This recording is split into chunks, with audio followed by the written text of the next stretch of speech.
Ladies and gentlemen, welcome to the Life or Drinks podcast. I got two returning guests who are damn near part of the show. Tolin the Hawk Garcia and large professor Junebug Agabin, the owner Ninth Aisle. Thank you guys for being a part of this. And first things first, let's do the whiskey shot with the pickleback. Mm-hmm. All right, salute. Cheers.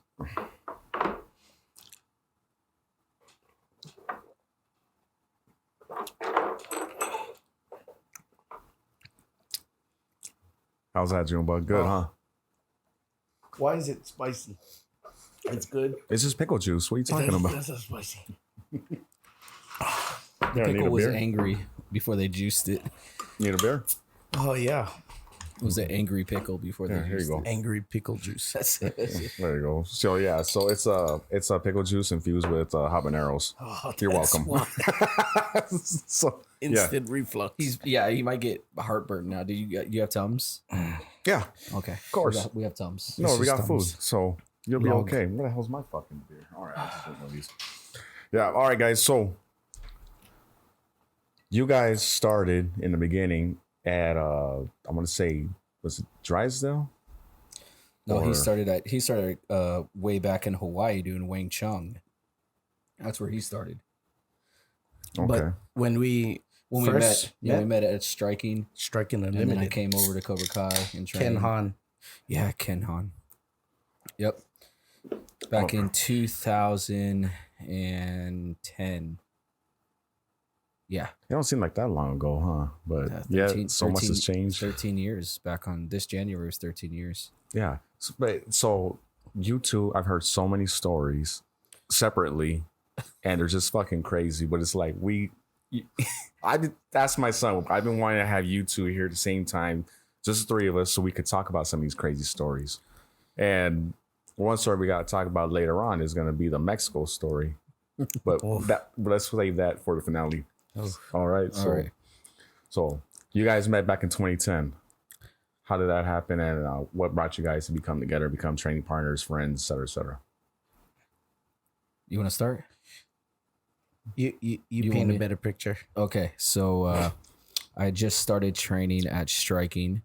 And at the time, Junebug and Carlo used to switch off teaching the jiu-jitsu class at the gym. So I always taught kids wrestling first. So Junebug would bring his kids up to wrestling. Carlo would bring his kids up. And that's how I started out, was that Striking. In order to pay for my membership, I would just teach kids wrestling 5 days a week.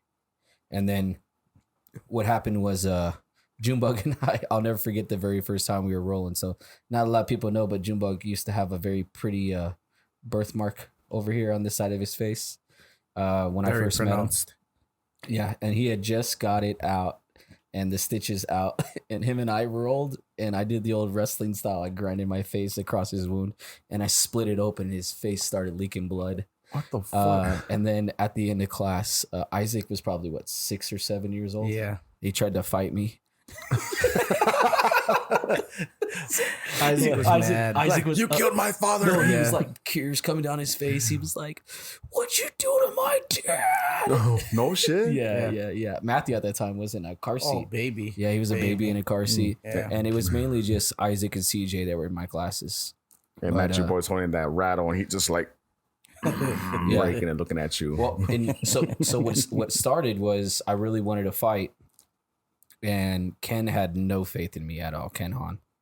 And so I asked Junebug if I could do some privates with him, just hitting mitts, and we started hitting mitts at Cobra Kai at the team takedown room. And in exchange for it, I would do privates for wrestling for his kids. Okay. So, yeah, and we did that. That was the exchange for forever, long time. But yeah, that's how we first started. That's how we first met. Yeah, you guys just kept building up your friendship from that. Just kept getting closer and closer. Yeah, the more I fought, the more Junebug got involved, and it just made things easier and easier for both of us, because I was able to offer something that he wasn't able to offer his kids, and he was able to offer me, mitts, working on my kicks, cardio, all that stuff as one whole complete MMA fighter. And he, we did that for, God, we did it out of my garage, out of the back of churches, in parking lots when we had time to do it. At work, we worked together. So that's kind of how everything kind of meshed together. Were you guys working together already? So I was training at striking already for 2 months when you had got transferred over to pulmonary. Right. Yeah, I was working at a primary care clinic Yeah. on Smoke Ranch in off of Smoke Ranch in Decatur. Yes, Smoke Ranch, and then you transferred over to La Cañada. Yep.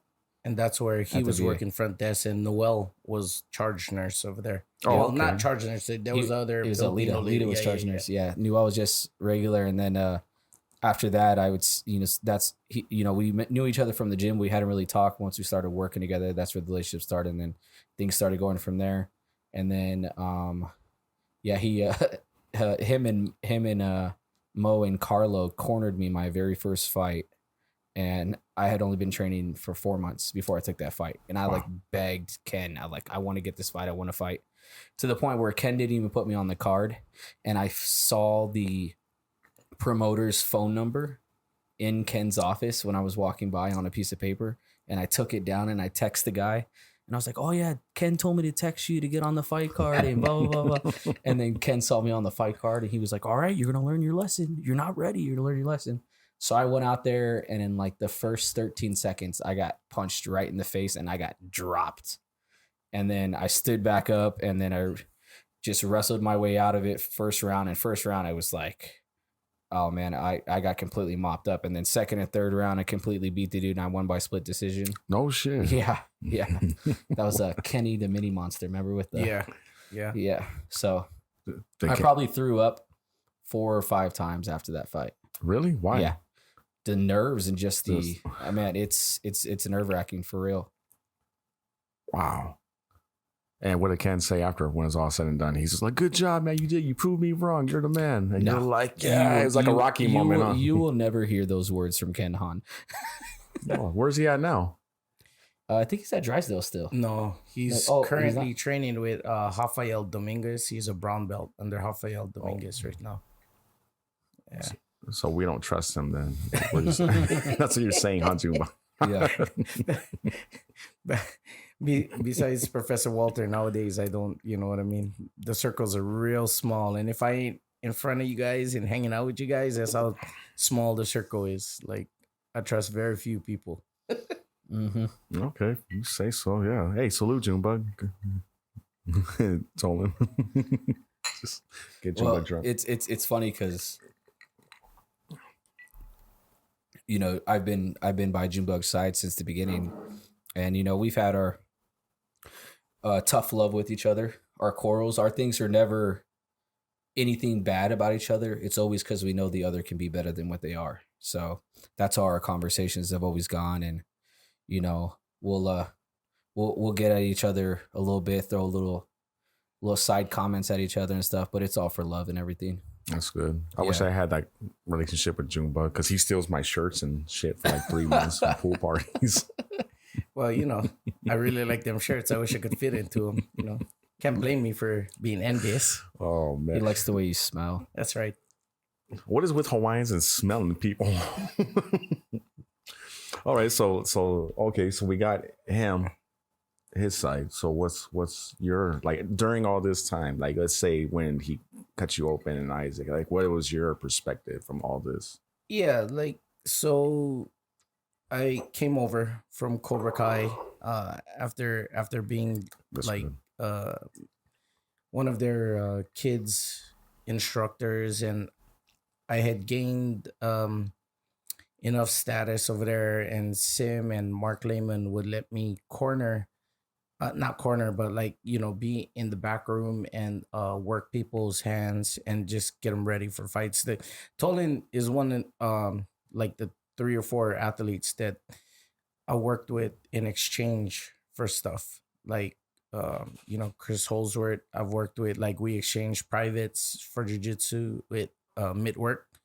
Tolin, I used to work with Ryan Bigler,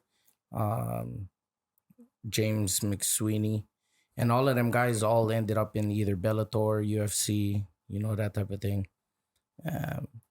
So when Ken Han let me come in as the jiu-jitsu guy, over there. Me and Carlo, you know, me and Tolin got a little bit more closer after he asked, for me to corner him. And for real, that part when he opened up my eye, because the nurses, I don't know if you know him, primary care, his name was Roberto Franco, and he he was at the Southwest Clinic. yeah, right? he did my removal. Oh, he did it himself on the couch, bro. A Sunday morning, he did it in front of my boys. Like laid, put me down, did the injection, cut off my mole that was right here. It's a huge mole. How big? Like 3 times bigger than like this one right here. I never even noticed those moles before. You gotta look at his family picture when they're all wearing the Hawaiian shirts. Yeah, that's the last picture you took with that mole. So did you look like those guys in the kung fu movies that got that big ass mole and they had like 3 hairs poking out? Oh yeah, that was you. That was me, bro. He used to line it up really nice though. It looked good. I had that unlocked, dog. How did you get married? I mean, she. Oh, you haven't seen his marriage video? Oh god. Oh yeah. She married me for my kung fu skills, bro. Oh, I seen that. You seen that video? He put it on. He put the whole thing on Snapchat. And he tagged all of us. Yeah. This is back when I first started. So like, Enter the Junebug. TK and me and like all those guys back then. Yeah. And I was watching. He's on his computer, and I was looking at it. I'm like, what the fuck is this? But I couldn't stop watching it. And then the part he's all like, he goes, scroll. It's like a 90s music video. That's exactly what it is. Yeah. But he was like, he's holding his phone on Snapchat and is playing on his computer at the office, and he's saying little comments. And when the part where the guy takes off his shirt, he goes, "Oh, get naked." I'm like, it's like the DVD commentary. Like the director's commentary. Yeah. I was like, what is this? He's genuine, like, we filmed this specific scene 10 times, not because we needed to, but because I wanted to. Because we needed the nipple to be shown just perfectly. Zoom in on that one. That's right. I should have brought that video. That was in the. I know. We should have brought it. What was it? It's called For the Love of Eden, right? Enter the Junebug. Oh, wait, was it? Yeah. I thought it was called For the Love of Eden. I mean, it was For the Love of Eden, but he had to make that video in order for Eden to enter. See past this? That's right. Into the Junebug. That's how she got past the mole. Yeah, that was it. He used to, I don't know if you noticed, but during that video, he's only looking with his right side. I never noticed. That's all I was like. That's right. That's exactly right. You're like Adam Sandler. He don't let no one see because of his ear. Yeah. See? Now it's all starting to make sense. You a fool. Well, that's a great story. So oh my God. So after that, I mean, just at the clinic, I mean, me and him we'd even work mitts in the back room during work. Yeah. Some days during lunch and stuff, and it was awesome. So that was the thing. Him and I we'd spend 8 hours a day at work together, and then 4 hours at the gym together. So we were together 12 hours a day, 5 days a week, and that's kind of how the friendship really flourishes. That we were just constantly around each other and making each other better. And when I first met him, he was a blue belt. So I just gotten my blue belt from Mark Lehman. Yeah, he was the first one that actually had me do a gi jiu-jitsu class. Okay. So. Yeah, because I remember you telling me that you used to roll or train constantly with no gi, and you're always just going. Yeah. So he's the one that got you into the gi. Yeah, he got me into my first gi class. Was at Cobra Kai, and I borrowed one of his gis. It was way too big, which is probably the reason I lost so many. I got tapped out so many times. I just couldn't. It's like trying, like when you're a little kid and you put on your dad's shirt. You're like, oh, I'm gonna put this shirt on. I'm the dad today. I'm the Junebug still today. sexy and handsome though. So, but yeah, I was 19, 20. I think I was 20 when I first met Junebug. Yeah, 20. And you were still a cocky motherfucker you were back then. Probably even more so than now. Probably more so then. Yeah, I'm a little more humble now. Very humble. I've experienced a lot in life, so. Yeah, it's probably that beard. You got that fucking epic beard. Man, I could always grow this beard though the entire time, but I always used to just have a goatee. Not like yours. Oh, what's wrong with mine? No, you got like a V for Vendetta thing. I like it. It looks good. The Guy Fawkes, he looks good. Oh, thanks. You see my Instagram, my old picture was just like. Do you notice how he colors his hair in now black on Does he? his photos? He like Is it does is the that filter. I covered my what? He filters out his gray hair. Have you seen that? Is that the bad boy thing? Yeah, That the that's it. Yeah, he just for men. yeah, that's No, I it. don't do that shit. Look, you see all the gray hairs everywhere, man. Shit, I'm proud of this. Look at this. Keep it real, dog. That's why I do the bald fade, just so you guys can't see the gray anymore. That's what LeBron James. And then in about a week or so, you'll see it again. That's what LeBron James does. Is he? Yeah, he like lines it up back here and then wears the headband. And his head, the further he lines it up in the back, the thicker his headband gets in the front. Right. So you can't tell. I'll start wearing that 9th hour headband. And that's why he wears, if you see a lot of press conference, he'll wear hats to the press conference as well.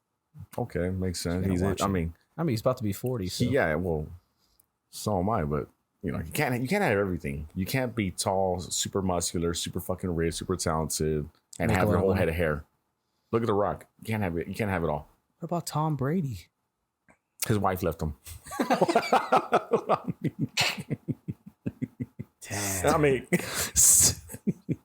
all right, you ready for the Muscat Mule? Yeah, you gonna make it? Yeah. Well, let me get the shot glass. This intermission is brought to you by Mexicans making Moscow mules.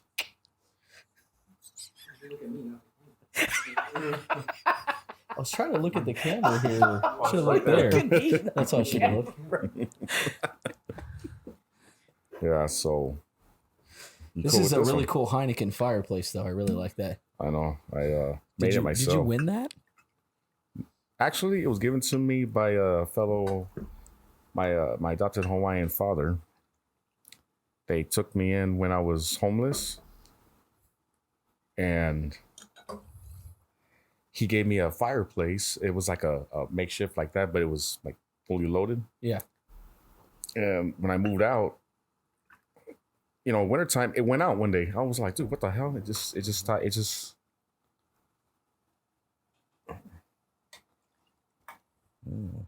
Right, it just fucking went out, and I was like, "Oh shit! Like, what the hell's gonna happen?" Here you go. Grab your own mints.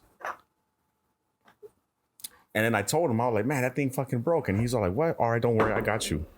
And he fucking came over, and he brought me that. And I was like, "What the fuck?" He's like, "Yeah, man, it's good for you." Oh shit, thank you.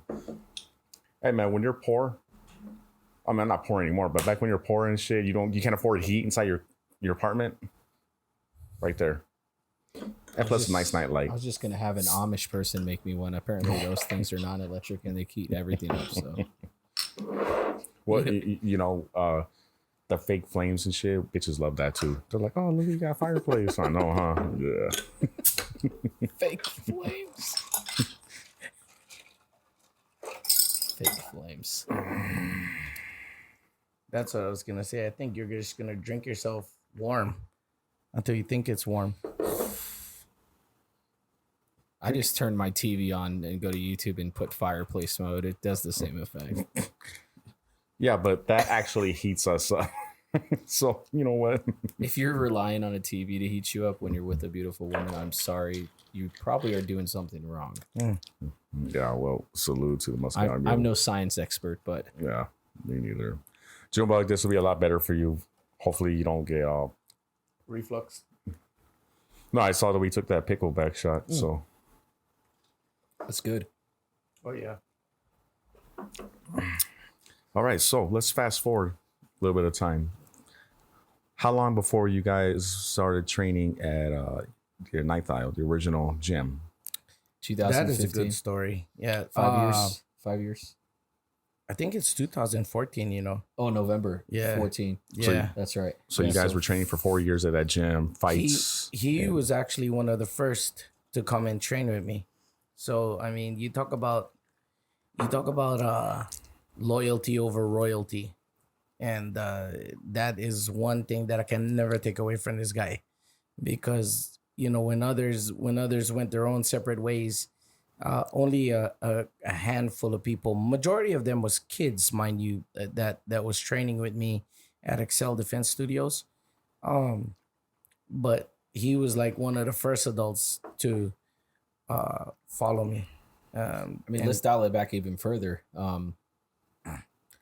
I left striking. You left Cobra Kai.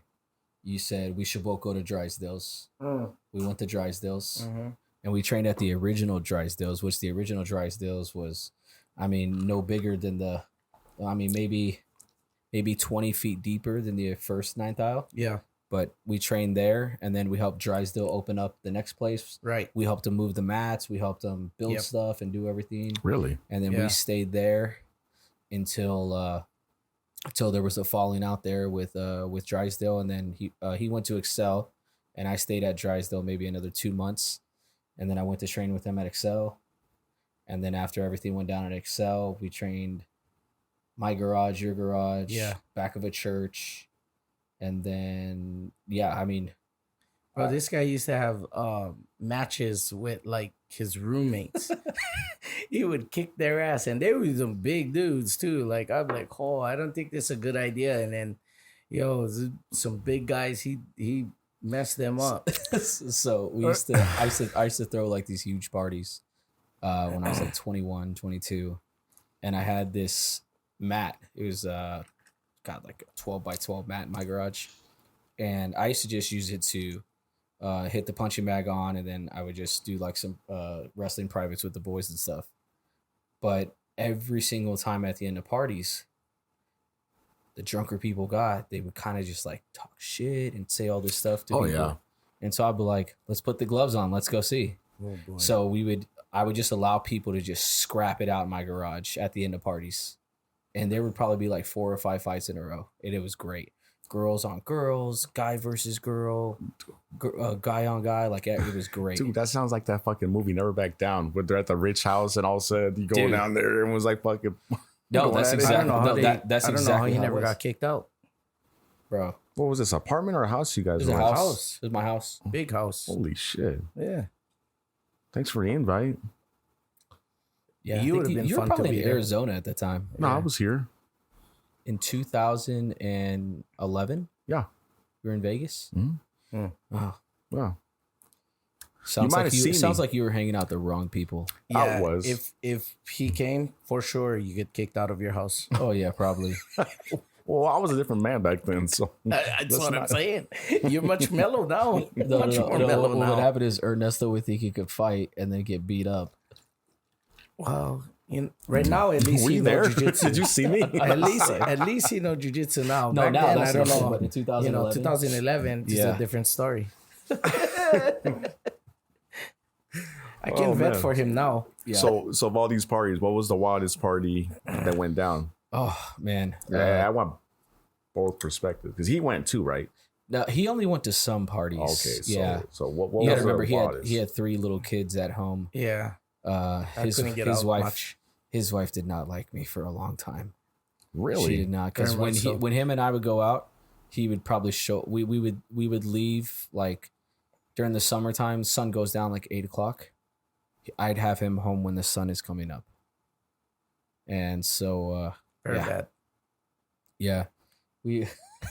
So almost to the point of divorce. So Ian is over here at the home, like just fucking boiling, and she's all like sugar roll. Bro, there was a time where I was not welcome at their house for a little while because it's funny how that happens. Like the real close ones, they get to a point where at some point in time they're not welcome at the other one's house. Yeah, and it's usually due to the other half.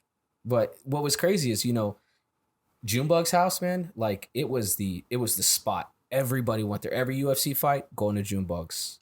That's where we're going. After every MMA fight or jiu-jitsu tournament, we're going to go get sushi or we're going to go get oxtail soup, but then we're going to come back and drink at Junebug's. And that's what we did, man, all the time. I mean, at Junebug's house when we're watching the UFC fights, right, you have like Chris Holdsworth, you'll have Jerry Shapiro, you'll have like Shane Roller, Jake Rochalt, you'll have Johnny Hendricks, and then you'll have like a bunch of guys from like striking, like you'll have Mo would be there, Carlo would be there, and then you would have Sean Johnson, and you'd have just like this house full of like these up and coming fighters. All those guys you just named would be at his house. We would all sit there and watch the UFC fights Holy before shit. any of these guys were in the UFC. That was a lot of name And the dropping only right reason there. we were watching was because Mark Lehman would be cornering someone, and that's what we would do is we would just go to his house and watch the fights every single weekend. Every time they had him. That was some major name drops right there. Holy shit. It was a good time. It was good.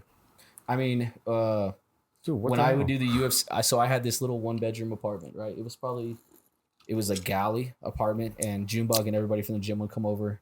And that was when Courtney, Casey, Oh yeah, and what's his face? Eddie. would come over. Yeah. And here's Courtney Casey before she ever fought in the UFC, hanging out in my little 1-bedroom apartment watching the UFC fights. And yeah, and then Johnny Hendricks, him and his wife, they came over and watched the fights one time, and Matt the Immortal Brown came over and hung out and watched the fights.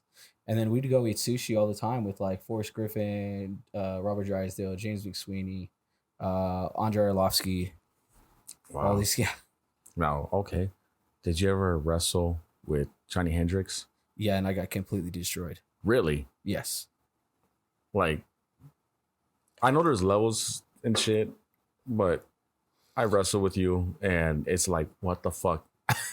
You got to remember, Johnny came from one of the, at the time, the best wrestling program in the nation. So, Oklahoma State University, you had the Rochelle brothers, you had Johnny Hendricks, King Molau, Mark Muniz.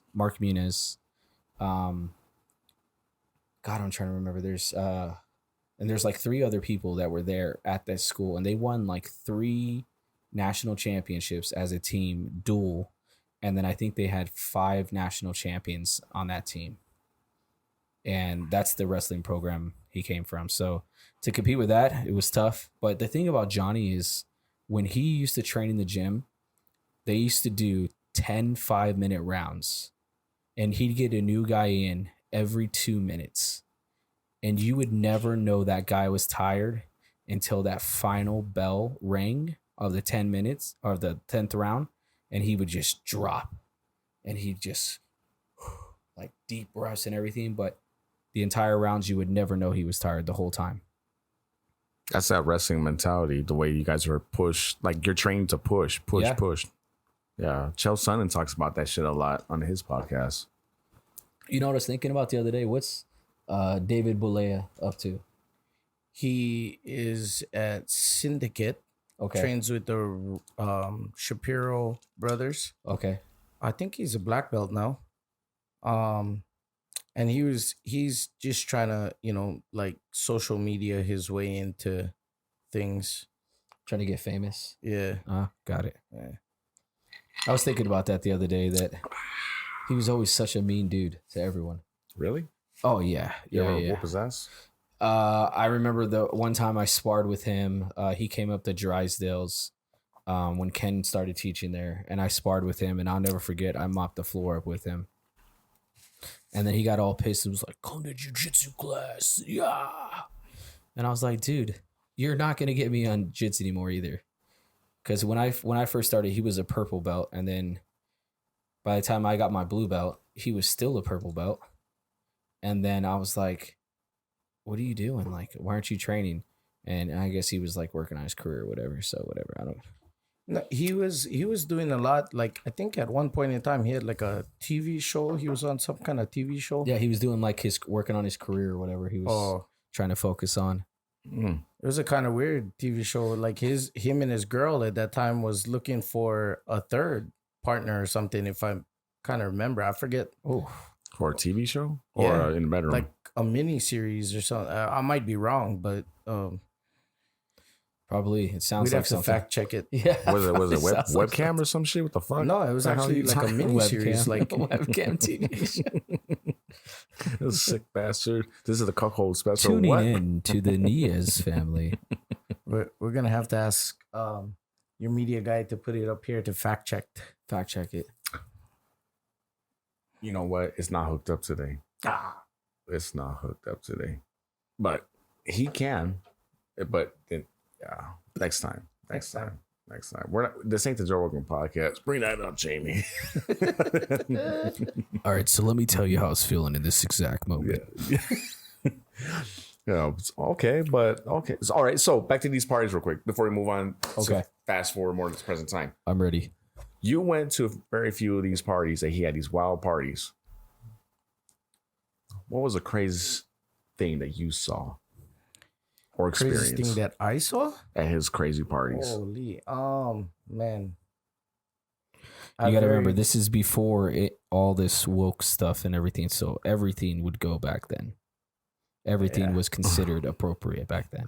Well, of course, man. Of course. You know, I mean, plus look at our age frame, all of us. Like, it's like, yeah, we're not like them. They? I remember more of when we'd go clubbing. Like, he had some really swift moves, not only on the dance floor, but like getting us into exclusive spots where we weren't supposed to be in the first place. That was a time when Chateau nightclub. no, yeah, but what the Party Rock crew? Oh yeah, that was Marquee nightclub. Yeah, We snuck into that place because of this guy. Yeah. So I actually used to be part of the Party Rock crew. So LMFAO, their Party Rock crew, I used to be part of it. It was at Marquee nightclub. It was the first Tuesday of every month. And what the fuck? Yeah, It's gonna take a. It's gonna. If we had shots right now, I'd be like, it's time for a shot. Yeah, right down the rabbit hole. Here we go. So, long story short, we go to Marquee nightclub, and they're like, "You guys can't get in." Blah blah blah blah blah. And I talked to the bouncer guy. I'm like, "Hey, you remember me from LMFAO? Like I was on stage breakdancing and all that." He was like, "Oh yeah, come on in." So they didn't just take us back; they took us to the Marquee VIP area, and we were just chilling, having a good time. Sit in the VIP area, bottle service, drinks, chilling, having a good time, partying all night. And then we did this same thing at Chateau nightclub. Yeah, Chateau nightclub. you ruined some rich guys' nights. That night. I ruined some rich Middle Eastern guy's night. He was a prince. Yeah, he might have been. Probably, Yeah, you might have been. He had that checkered hair thing. Isn't that what the princes were? The red and white checkered I didn't know that was the hair cover. I thought that's what the princes were. Or like this is new. sultans. This is new. All to I me. know, The all I what? know, they was not happy. No. They was not happy because they had some pretty nice looking females with them that night, and they ended up doing party rocking with you instead. Yeah, so there was these really rich girls there, right? They're middle aged. They were probably like in their mid 40s, and I was like, Junebug, I got like no money like to spend tonight, and he's like, me either. So we sit there, and I said, all right, let me try to find some really like nice looking ladies that have a table or bottle or something, and we could hang out with them. Well, these Middle Eastern dudes had these girls. They were sitting next to each other on the table, and they kept coming over talking to the girls, and then they're dancing with them on the dance floor. So I just start dancing with one, and then another one comes out, and then pretty much next thing I know, I'm waving over Junebug and waving over my buddy Chris, and we're hanging out with these girls, and we're just there to drink their booze. That was it. So once all the Ciroc and everything was gone, we went back downstairs and just left it there. We're like, hey, we'll be back. We're gonna go get some more of our friends. Shut these. Wow. Very bad. And you know what? Those women are still thinking to this day about that night. Like, where Probably. did he go? What happened? Why would he leave us? Why We're didn't we get awesome, private right? Jiu-jitsu lessons What am I from gonna get? HTC. Oh, HTC. Fuck Throw it back, huh? bro. Fucking the good. what? Fucking guy. A Four man of letter many, word. many fucking talents, many hidden talents. Am I right? Very much so. That's why I wanted this shit to happen, because it was like, I hear so many stories separately. It's like, what if together? Like, what the fuck is going down? Yeah, we used to always go to the Tough Enough fights, even when I wasn't fighting. And Barry Meyer, rest in peace. He would always take care of me. He was the president of Tough Enough, him and his brother Jeff, but Barry kind of really ran the shows and put together the fight cards. And he was always really, really good to me. And anything I needed or wanted, he always delivered. And anytime I had a fight, I would sell like 150, 200 tickets every single time. So I'd fill arenas for him. And once he recognized that, I never fought in a place that had less than 12,000 seats. Oh, nice. Or 12,000, I think, maybe. Whatever the South Point Arena was. So I would always fight there, and man, that was good times. But anytime we'd go to the Tough Enough fights, he would always give us a table with bottle service, and I could invite as many friends as I wanted. And it would always be me, you, Noel, Leandro, and then Carlo, and then Edwin would come every once in a while. But we would always just go to the Tough Enough fights every time they had them.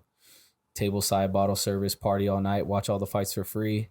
And then every once in a while, when I take them with me to watch the fights, I would just walk down to the cage, put a headset on, commentate 2 or 3 fights, take my headset off, come back, get drunk, do the same thing again. So, yeah, I did that for a while, and then one other person that was always around for a while was Ryan.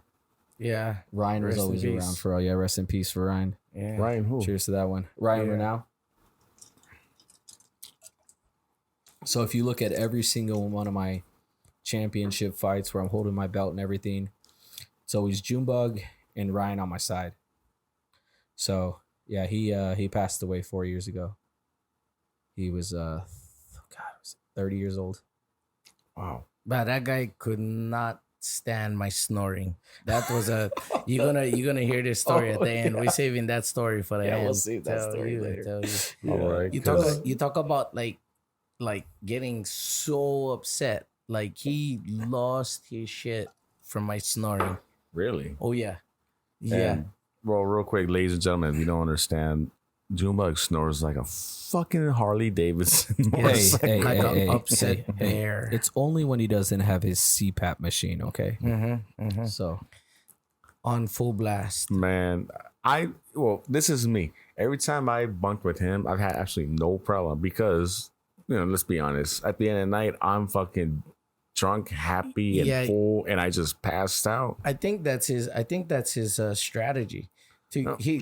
Like the last time we went to Nebraska, he bought enough booze, and it was just me and him in the room. But was it strategy or was it Tuesday? I stand corrected. Maybe this guy's right. Well, I can tell you that anytime I go anywhere with Junebug, we had our hunting trip just last September. But this time I wasn't the strongest one. No, so yeah, I was out. Ernesto, snoring. listen to this. The strongest So one. Yeah. So he wins this hunting trip, and then he's able to bring like a group of guys, and we just have to pay like the base price for it. And Derek doesn't get to attend, and so I fill in for Derek, and we go on this hunting trip. And before the hunting trip, I'm looking at the website, and I'm like, Junebug, are you sure we're getting our own rooms? Are you sure? He's like, yeah. Come on, bro. You know me. Come on. We're all gonna have the kind. Come on. Come on. We can. But so I'm like, man, I think we're gonna be in a bunkhouse, like all of us together in one area. And he's like, nah. So he calls the place, and it's like 3 days before we leave. And they're like, yeah, you guys want to upgrade to a room? It'll be an extra $300 a night. And we're like, we'll survive at the bunkhouse. So the bunkhouse, I kid you not, initially they wanted to split us up. Yeah, they did. They wanted to split us up into separate bunkhouses. Wait, and then how many? It was 8 of you, right? Six. Me, Tolin, Carlo, Noel, Chema, and Steve. Oh, that's right. Yeah. Yeah. That was a crazy trip. That was a fucking fun trip. That was a good trip. So everybody was annoyed with your snoring? No. Actually, So we all had already brought earplugs because we're going hunting, right? In anticipation of it. Guy. So yeah. So I am like, I need a top bunk, and I need to be on the opposite side of the room. So we put Junebug and Chema in the same area, and it was like a symphony of snores, like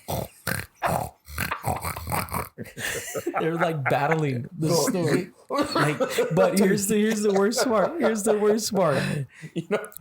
Junebug gets woken up by Chema snoring. Bro.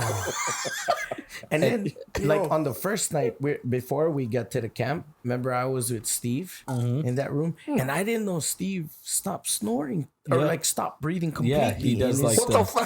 bro. That scared the shit out of he me. had the sleep apnea stuff. Yeah, like he real had sleep that shit apnea. worse Holy than I shit. did. He snore and then he would He'll stop breathing for like 40 30 seconds. Yeah, 30, 30, 40 seconds. What the fuck? So And I'm like, Out I of- was like, yo, what do I do? Like, fuck, what happened? Like, should I hit him? Should I what kiss you him do? on the You do lips? this. You go. You know what? This is fucked up. I'm just gonna. No, And you- just what you do is if he stops breathing, you're supposed to give him mouth to mouth. I'm pretty sure that's how that works. You just walk over and just. it was my duty. I would have been. hey, if I that love shit you, happens to Steve. me, I'm let doing me this out of die. love. Let me die. Just pour beer on me. I'll be okay.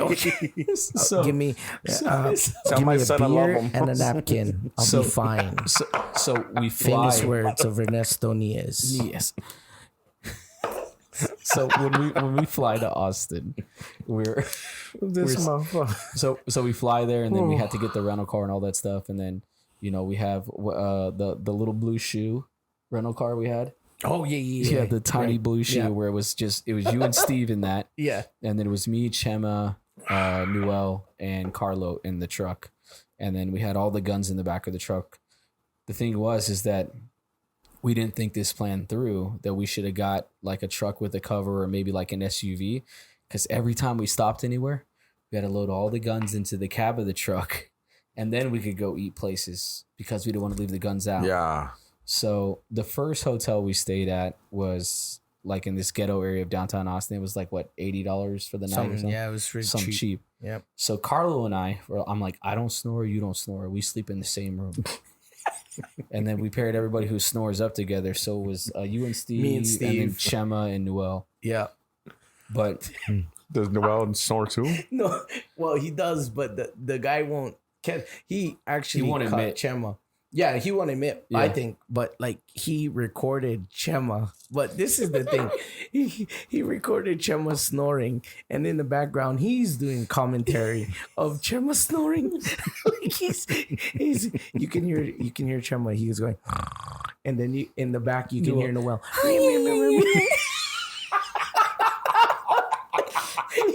and then he's like, and then you hear Chema, then you hear Chema going, and you hear, Noel's making all this, Fucking Noel. and Chema's out cold, bro. he's like, and he's like, oh yeah, no. Yeah, he's in the background making, oh yeah. No.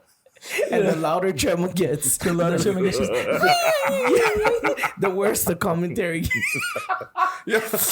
Oh my god. That's what I was telling you. Those guys, that group of guys. Yeah. Hey, welcome anytime. Oh my god. Anytime. I said that Because those there was guys. a text. I said, "Oh, the podcast." Yeah, he did send us it tonight. in our hunting. But those guys Steve shut are that down great. because he Yeah. said he was out on the lake all day. So it's funny that Those chat guys, line. those guys are great though. You'll see an escalation of like, oh, everybody's in it, like they're freaking game. And as soon as somebody says something negative, it gets shut down. Like you see a quick downward spiral very fast. That's why I only respond if it's a positive message. That's why, like, You respond when there is an opportunity to say something perverse. That's true. That's true too. Yeah, I've noticed that too from him. But Steve, when It's very entertaining. So Steve posted a picture today in our chat that he got his boat and everything. I was like, oh yeah, congrats. Let's get the boys together. Let's go to Cottonwood Cove. And I said, let's pick a date. And then he was like, let's do it. And then after that, it was like, yeah, I like the boat, all this stuff. And then Steve goes, I can't make the podcast. And everyone's like, silent. Yeah. Wait, what? Yeah, like, because I said, podcast Nestle's says- house tonight. But that's what we're saying. Anytime anything negative is said, the chat shuts down for like 3-4 days until someone else posts something. Yeah. Wow. It's funny. Like, you'll see, like, there's an escalation. Everybody's about that, whatever they're talking We're about. going to sushi. Let's Yeah, go. Okay, yeah. we'll be there. We're going to go shooting. Okay, let's go. And they'll be like, hey guys, I can't. I gotta blow out gotta- my tire. Silent. Yeah, and then you just see everybody guys, just fall. Okay, I would- can't I would- either. I can't either. I can't either. No and then be shit. Like, oh yeah, Yeah, I can't. You're like, it's "Ah." funny. And who is it? This is Chema, Carlo, Noel. Yeah, it's the Derek- hunting. It's the Derek- hunting party. Derek and all them. Yeah, Derek's in there as well. Yeah. Fuck. But when something does go together, like for example, Derek's wife's birthday, right. everybody was there. Yeah. Mm-hmm. And then trying to think whenever we have to get together for the fundraiser stuff Right. at the gym, Yeah. everybody responds on it. Yeah. Anytime it's something like that, everyone's pretty much there. It's a good time. When we do make it all together, it's a really good time. Yeah. It's fun. Yeah. What the fuck, man? I'm not a part of that chat. I'm like, I'm Well, not you're good enough. driving all the time, dog. You're in, Exactly. I'm driving like, and on the bored. east.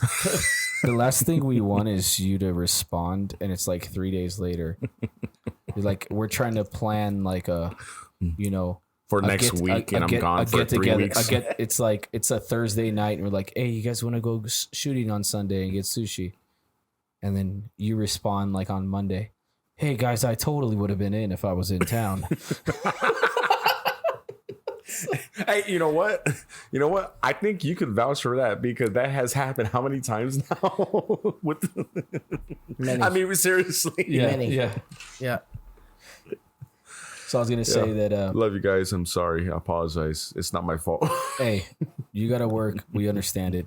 You know what? Don't even blame me. Blame him. Hey, Well, hey, Love you, son. my wife, I specifically, her and I were like, we should leave super early from Colorado because I drove from Colorado this morning.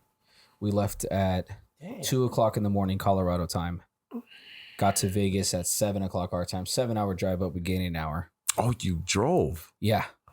So we drove, and I got home and I slept until about noon, and then I called you and I was like, "What time did I say I'll be there?"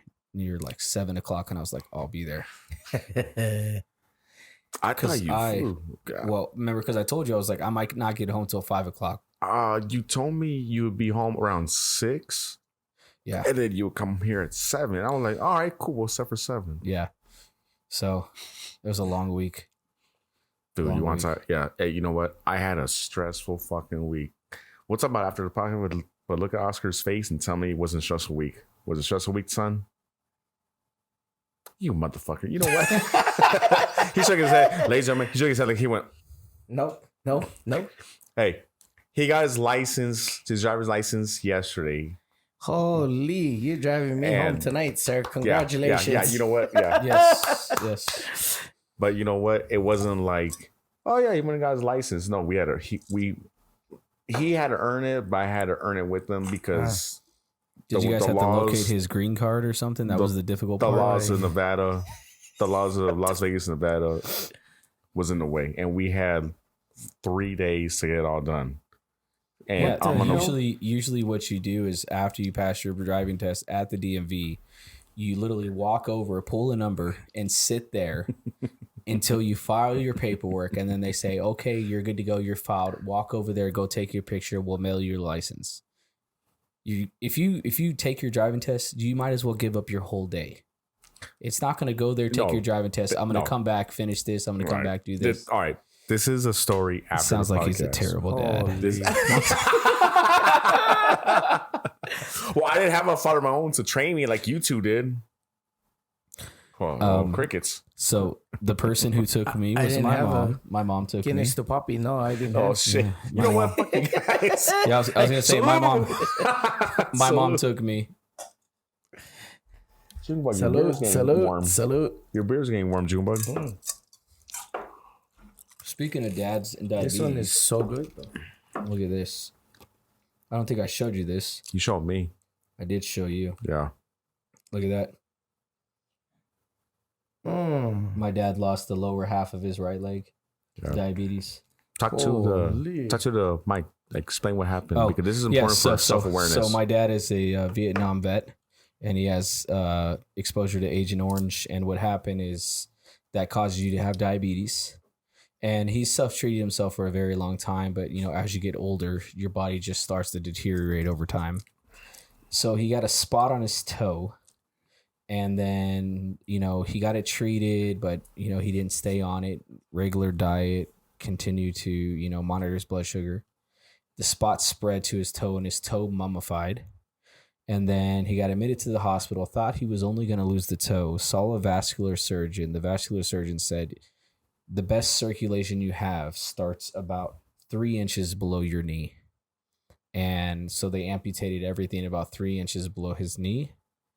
And then he got his staples out. Everything was good. And he keeps forgetting that he doesn't have a right leg when he goes to get up off the toilet or get out of the shower. And he fell on his stump. Oh. And he opened it all back up. So he was in the hospital for 2 more days. They put they call it like a vacuum to clean out the wound and circulate the blood and all that stuff. So he did that, and now it's day 7. He doesn't have that. And then now he's finally going to get fitted for a prosthesis. So for a what? A prosthesis. So a fake leg. Okay. Yeah. But I bought him a scooter. Because he can still use the scooter with a knee. Is it that one that Junebug uses? I did. Because that one's hell to push around. No, so I bought him one like yours, but the one I bought him is 4-wheel. Okay. And the 4-wheel one I bought him it's originally like $300, and I got it brand new. Nellis Auction was doing a like medical device auction.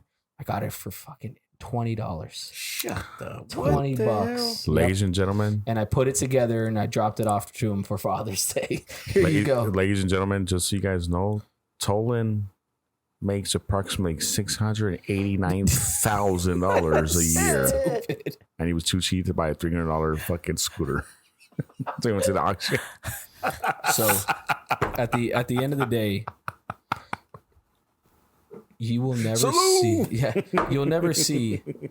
If you see some of the richest people in the world, they buy expensive things, but everything is always at a bargain. They know how to find it. Best example, Mark Cuban, and he preaches how to save money. I mean, he bought the Dallas Mavericks at a very, very low price, and then won them a championship, I think like 8 years after he owned them. So yeah, and more power to him. Same thing. Have you seen his pharmaceutical site he has? No. So Mark Cuban has a pharmaceutical site where you can go there and look up prescription medications that you need, that if you don't have insurance, but you see a doctor and you get a prescription, you can go to this site. And what they do is they charge the actual cost of what that prescription costs to manufacture. And they broker deal with all these different pharmacy companies and everything that produce these medications. And the only thing they charge you is they have the cost of the medication, a 5% shipping fee, and 3% for the production and handling.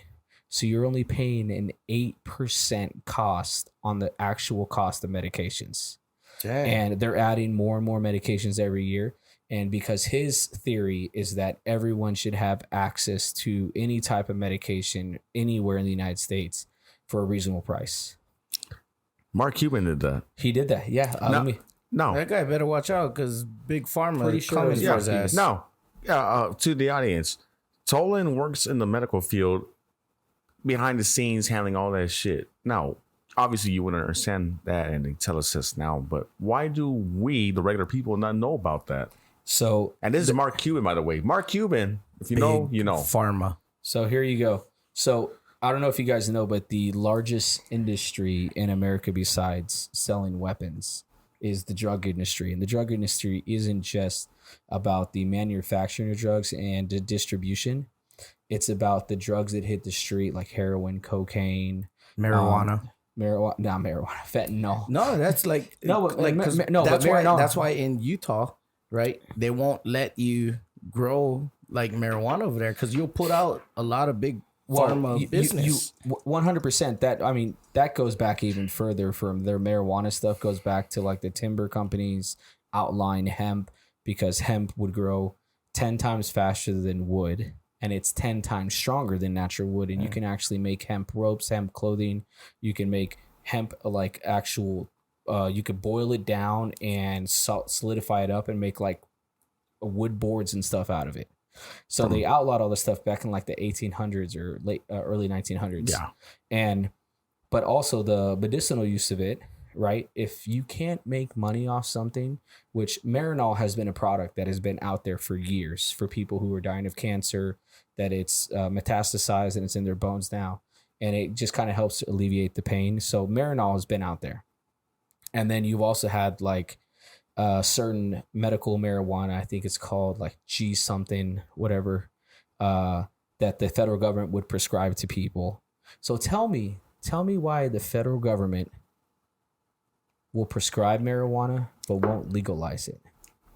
Our veterans at the VA get prescribed marijuana, prescribed Marinol. All these products have THC in it.